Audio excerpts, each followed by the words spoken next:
let's get into keto for women. Let's talk about the cycling women. What are some things to consider? Go as deep and geeky as you'd like for the cycling women doing Amazing. keto. Yeah. Thank you. Thank you for the permission to geek out. That's great. Yeah.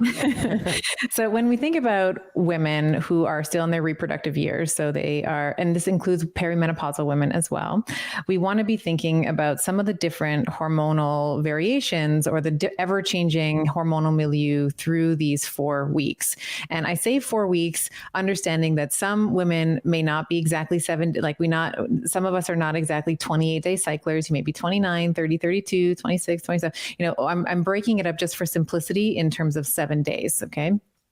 So when we think about the first week of our cycle, this is usually the onset of the bleed, right? So this is the bleed week. And when we think about the hormonal landscape here, we know that most hormones have gone on vacation. So we have estrogen very low, testosterone is not there. We have luteinizing hormone, she's gone. Like progesterone's on vacation. The only hormone that is really still around is follicular stimulating hormone, and FSH, as it's abbreviated, follicular stimulating hormone, FSH. Her job is really just to continue to develop the follicle, because there's going to be one lucky follicle, one lucky egg that is going to be released or developed that month for release. So this is a wonderful week for a traditional ketogenic macronutrient breakdown. So the way that I structure keto, and it might be very similar to yours, Ben, I'm not sure, but for women, I don't like the bacon, butter, and burger and repeat, right? I really do like there to be a lot of plant-based. So when you're sort of formulating and building your plate, you should see a plate of green leafy vegetables, ideally. So a lot of cruciferous vegetables. I talk a lot about the brassica family and the value that, consuming things like cauliflower and bok choy and broccoli and turnips, all of this huge the sulforaphanes, and there's compounds inside the brassica family that actually help with estrogen, help the liver to detox, help with estrogen elimination. So for a woman, a classical ketogenic protocol for her in that first week, in that bleed week, might be 70% fat, about 20% protein, and then the fill is going to be carbs. So about 10% of that's going to be carbs. But we have to also remember that quantity and quality, and I'm sure you've talked about this on the pod many times before. People are like 70% fat, but really 2 tablespoons of olive oil are going to get you there with your, when we think about the caloric value of the macronutrient fat. So we want to think about 70% fat, protein as a general rule. When we're thinking about building our plate, the protein is about the size of your palm, and then the carbohydrates, of course, if you're having things like green leafy vegetables, very nutritionally dense, but not necessarily calorically dense in the way that fat might be. So I love that for the first week. In that, the first 2 weeks actually of your cycle, we call this the follicular phase, because it's all about developing the follicle.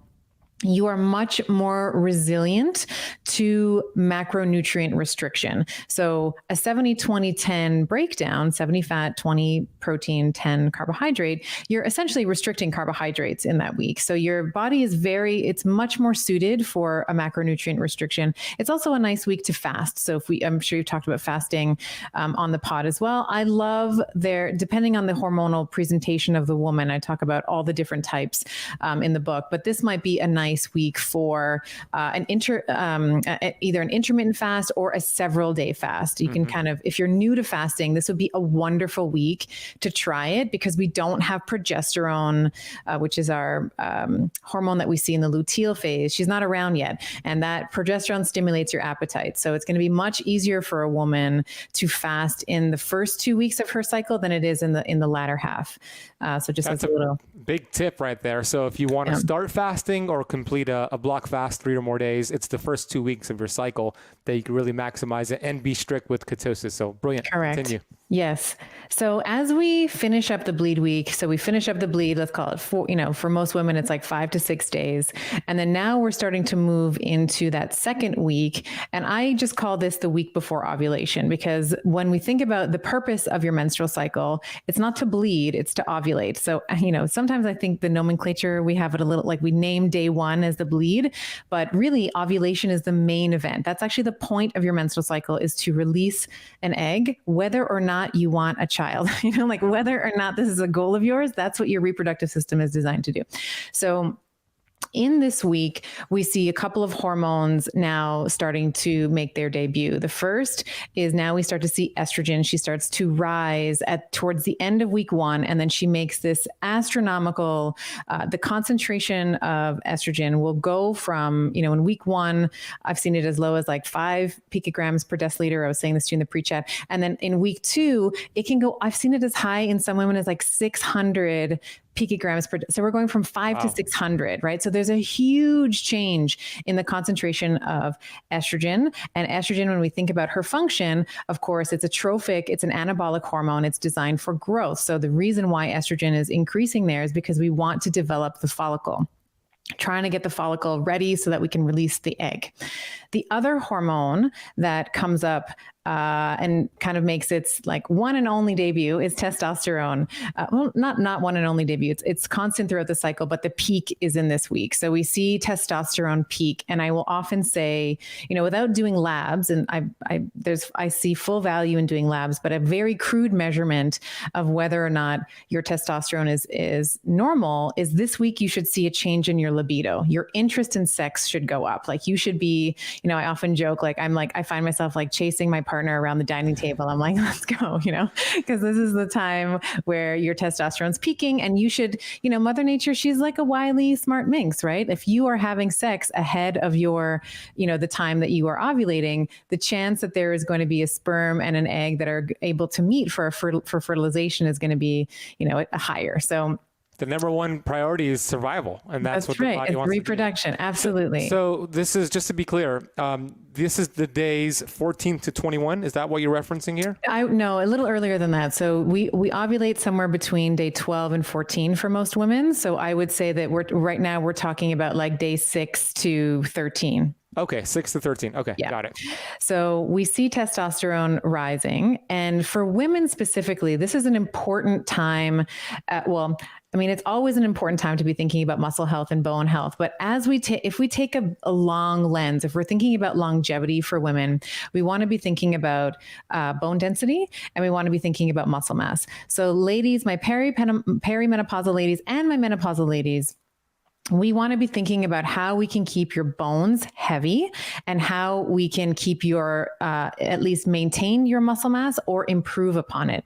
And there's 2 ways that you can do it. One is through resistance training, right? So we're giving a mechanical stimulus to the muscle to grow it.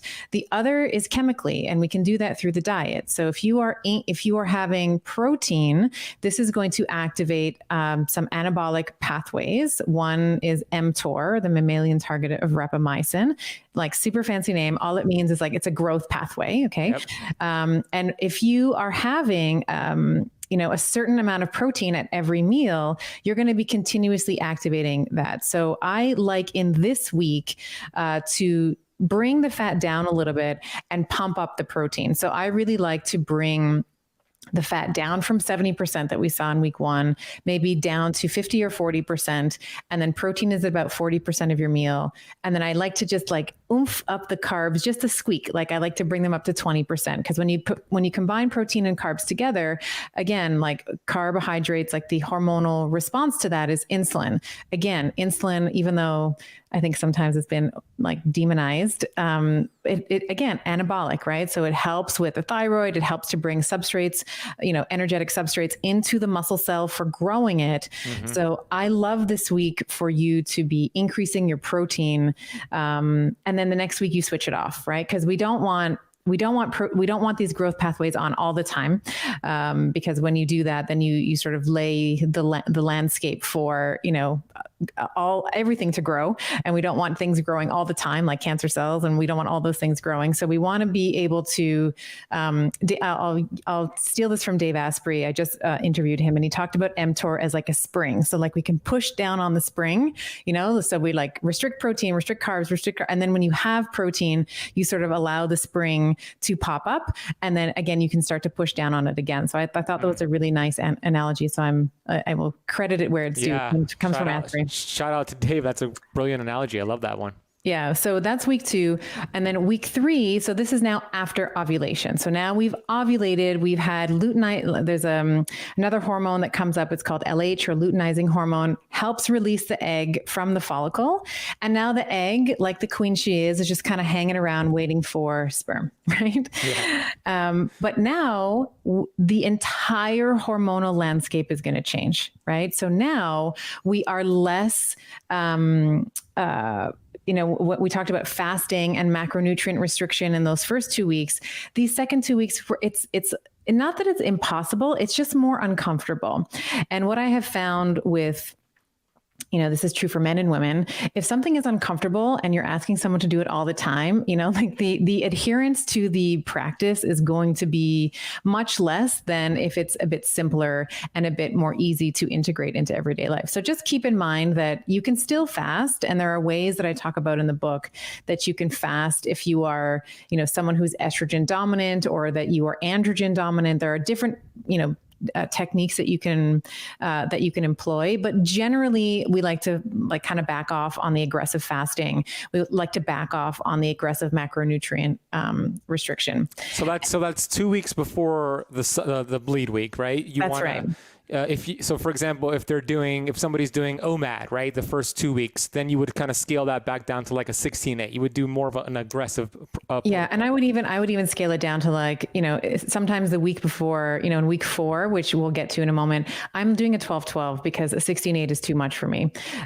So you might find as a woman that even a 16-8 might be, and I find that that's very easy to do in the first 2 weeks. You may find, depending on your stress levels, if you're homeschooling, as I am right now, if you're, working from home, you're spending hours and hours in front of the, on Zoom calls and stuff, you may find that the 16-8 even can be a little overly aggressive as well. So for a lot of women, I'll say, it's okay. Give yourself permission to do a 14-10. It's fine. Yeah. You're still getting a lot of the benefits that you would on a 16-8. It's just, you're just allowing yourself a little bit more flexibility. And for women in general, we want to be cognizant that we are much more sensitive. If we just think about the mitochondrial concentration in the ovaries, it's 100,000 mitochondria per cell. So you compare that to a hepatocyte, which has 2,000 mitochondria, a myocyte, like a cell in the heart, is 5,000, 5,500. Your mitochondria are like your ovarian mitochondria are like your eyes. They are sensing the environment, whether or not you are aware of them doing that. So they are very, very sensitive to changes in food and macronutrients, etc. So you don't want to piss them off. You want to make sure that you are loving up on your ovaries. So is that the highest concentration in the body? Yes. What about for guys? For guys, I would, I don't know this offhand, but if I had to guess, I would say it would be the testes, but I don't know. I don't know exactly. Yeah. I want to find out. That's an interesting question. Okay, cool. Yeah. Interesting.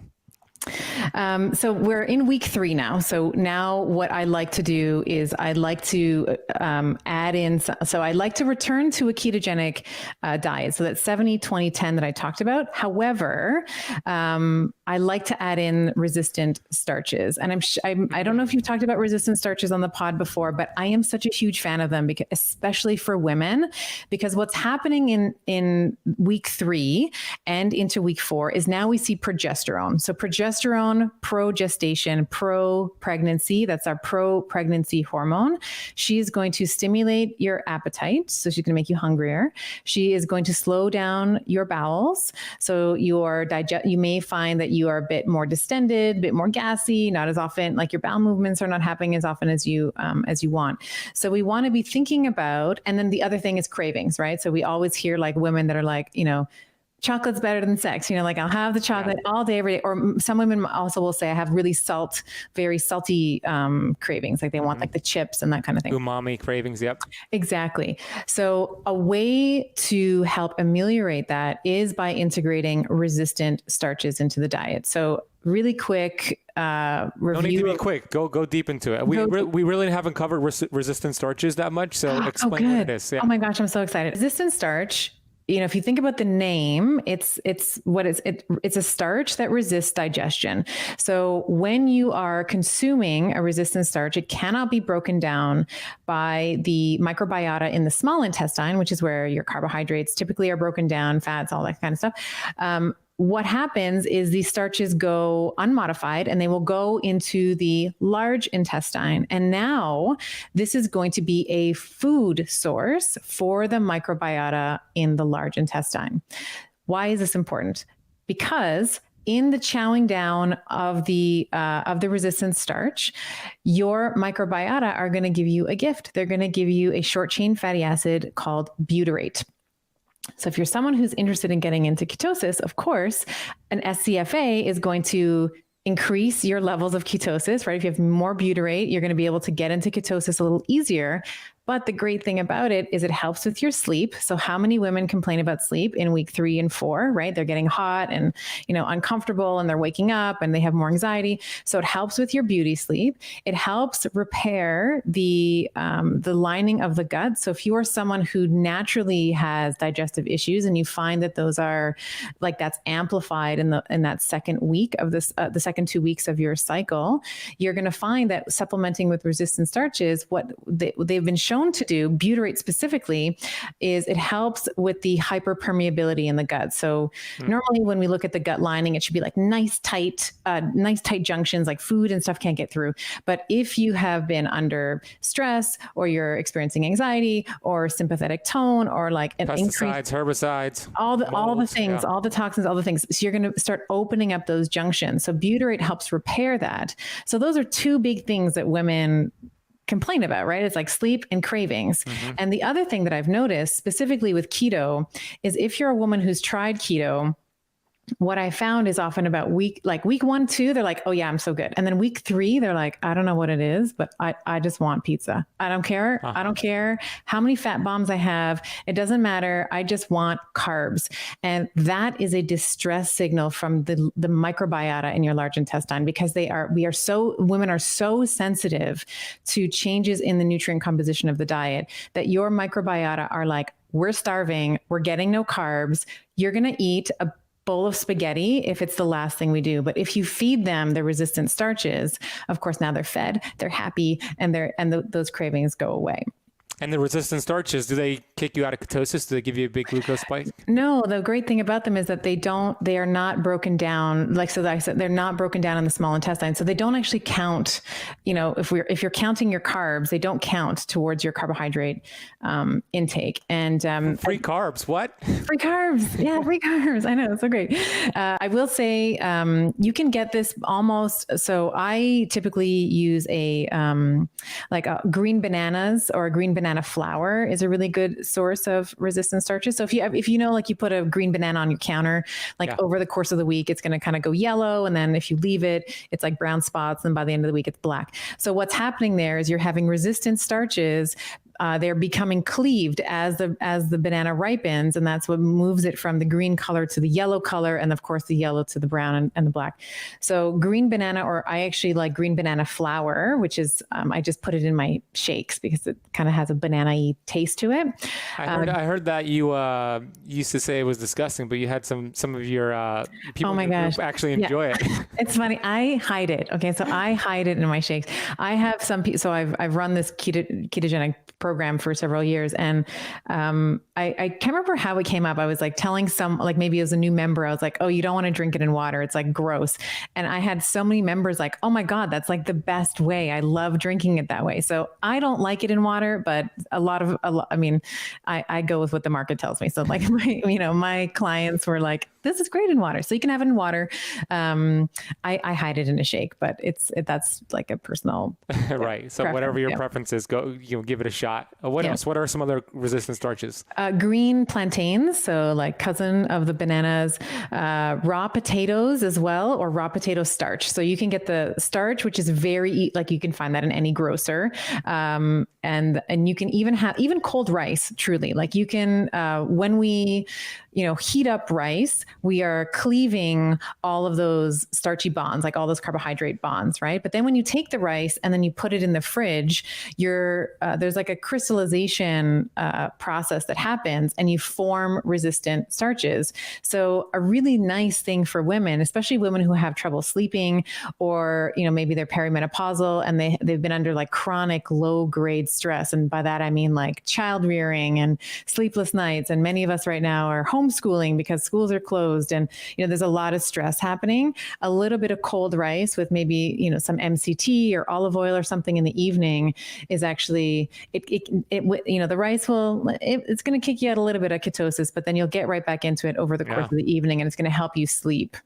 Yeah, and that's a good thing. So how much is a little rice? What would you recommend? Oh, I'd probably say like a quarter to a half cup of rice. Okay. Yeah, great. Like a nice little snack.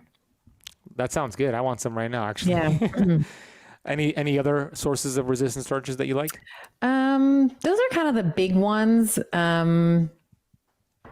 If any other come to mind while I'm talking, those are the ones that I recommend the most. And then the last part of the cycle is for the fourth week. So this is like peak week, right? It's like do or die. We are having a baby or we're not. So progesterone reaches her peak here at about day 21, day 22. So right at the beginning of week 4. And I actually, if you were to do a blood draw on a woman in this week, you will find absolutely everything is down. So you will find her blood glucose levels are down, her amino acids are down, her glutathione, her vitamin D, like all of the things, because your body is literally taking all of your substrates for energy and nutrients and minerals and throwing it into your endometrium. It's like, we got to get this thing ready. That's fascinating. So if a woman did blood work that week and they see lower than usual numbers, that could be what's happening right there. Correct. Lipids are down, like everything is down. Like your body is literally taking these things and putting it into the endometrium to be able to thicken up that lining. So this week I love to relax again on the keto and actually pump up the calories. So I do not think it is, and I know this can be hard. Like some women are like, more calories, like, because we're so conditioned to caloric, like, eat less, move more. It's like we have to always calorically restrict. We always have to. Yeah. But I promise you, if you push back against Mother Nature, you are going to clear out the cabinet. Like you're going to clear out the pantry anyway. Like your body will drive what it needs. It is going to find a way. So you might as well nourish your cells with more green leafy vegetables, with root vegetables, with squashes, whatever is in season or whatever other foods that you like to consume, rather than and this is what happened to me. Like I was like, no, I'm a little man. I'm going to like push through it. And then I would like eat the cookies, the chips, the crackers, right. Like cleaning out the Ben and Jerry's from the freezer. And I'd be like, what happened? Like, what's wrong with me? And there's nothing wrong. There was nothing wrong with me. I was just not honoring my female physiology. I wasn't honoring my own, rhythm and cadence. So women, I like this week again to pump up the protein, pump up the carbs, maybe bring the fat down, but the total calories, I love to like just, pad another like 10 to 15% calories that the woman is normally consuming through the month. That's so good. I love that you share that, because that's what I tell my female clients as well. It's those 5 to 7 days before the cycle to not worry about the calories. Actually, let's get out of ketosis. Let's have the squash, the sweet potato, the fruit. Yeah. Let's intentionally get out of ketosis. And then once the cycle hits, that bleed week, you go right back into it. Yeah. And you were probably miserable too when you were like, I got all the willpower in the world. I'm not going to have this. I'm going to stay in ketosis. And then eventually you just cracked. Right, exactly. And it's funny because women have, I was in private practice for many years, and I just like women, we like to blame ourselves, right? Like we do a program that doesn't necessarily take into consideration our cyclical nature. And if it doesn't work for us or we can't maintain it, we're like, well, it's me. Like something wrong with me, or I don't have the willpower, or there's something broken about me. And I just, my hope with this book, I mean, it's, we talk a lot about, metabolism and body composition. I talk about training on your cycle, supplementing, all the things. But my hope is that it's a bit of a feminist book in that women give themselves the permission to say, okay, like I am not a little guy. Like I'm not just a smaller archetype of a man there's nothing wrong with me. I just flow differently. Like I just have a different cadence than, my husband or my brother or my, my accountability partner, whatever it is. And that forgiveness and that softening into the fact that we are different and we have to honor that difference and celebrate it. It's beautiful. It's a beautiful thing. Yes, it's a beautiful thing. Agreed. So, okay, that was such a masterclass for the cycling women. Is there anything else they should know before we move on to postmenopausal women? Um, Yeah, my biggest piece of advice is the more that you attune to the more that you learn to listen to your body, the more you'll actually like. So I'm providing guidelines, but you might find that you really like to increase your fat in the week before like the week before your period. So these are good guidelines that I've derived from, 16 years in private practice and thousands of women online. These are sort of the best practices that I have extrapolated from that data. But you might, that doesn't mean that you have to do it exactly my way, right? So you are an individual, unique and beautiful. So like, feel free to play, like, feel free to like say, I'm going to give myself like 4 months and play with a couple different things and see how I feel, because that's actually, when you start to develop a better relationship with yourself and learn how to appropriately respond and care for yourself, I mean, that's the big goal, right? Yes, weight loss, yes, all those things. But when you start to really just feel good in your skin, like that's the thing. That's the holy grail that I think I would want all women to be able to achieve.